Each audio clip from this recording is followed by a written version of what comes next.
So Republican Congressman Doug Collins of Georgia, who was quick to denounce Omar's comments, joins me now.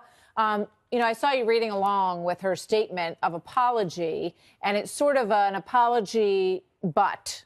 It definitely is an apology. She says, maybe we have that. We can put it back up. Explain why you think the second part of that sort of negates the apology to some extent. It's one thing to make an apology about something. If you're truly sorry about something, you do find out. We all learn. We all make mistakes. We all do things that we're not proud of. And you come out and you say, I'm sorry, I did wrong. Let's change the narrative. And it makes me sad to see that that's not where she wanted to end. She wanted to end with another slap at what she thinks is the straw man of money and things in politics, which it has nothing to do with anti-Semitism. It has nothing to do with attacking Israel, as she has a history of doing. So I think in the end, it sort of saddens me that a member of Congress who has the platform to really change the world, to raise our gaze above the things that we're seeing, has chosen to take a time to continue this. But then when she apologized, she said, but.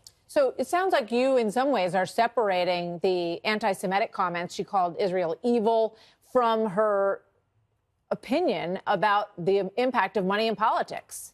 She's trying to conflate the two as well. I think when you look at both of them, I think the problem is she takes her anti-Semitism, which came across very blatantly in these tweets and with others, and then she attaches it to saying that the members of Congress are bought by the thing that she dislikes so much, and obviously that is Israel.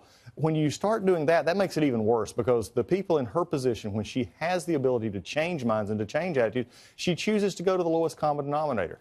That makes everybody believe, again, toward money or politics or whatever you want to think. And let's not take it off the eye off what's really there. Just in Congress this past month, we denounced, again, white nationalism, white racism. That was something I did on the floor leading our side.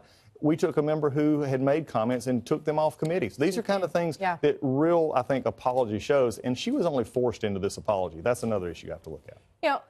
When you look at what would you say to her? She wasn't around today. What would you say to her if you were to explain to her how you see the effectiveness of AIPAC, for example, versus the way she sees it? She thinks that people are getting bought. What we have to understand is everyone has an opinion that they want to bring forward. AIPAC is an organization, if you look at them, and they defend themselves very well, but when you look at them, they work both Republican and Democrat. I can remember having disagreements with AIPAC when it came to the Iran deal. There was times that these are very good friends of mine, and I said, I thought that they ought to be more partisan, and they said, no, we're bipartisan in this effort because we believe that's the best way to work it. Simply attacking a group, by the way, which you have no seemingly knowledge of how they operate, again, just takes our civility and continues to knock it down. We've got to, again, raise ourselves up to where how we feel about in having racist, or anti-Semitic thoughts, those are not tolerated in what should be the most deliberative body in the world. If we continue to go to that, then why do we expect anybody out in the country to think any better of us? Congressman Collins, thank you very much. Good to have you here tonight. Glad to be here.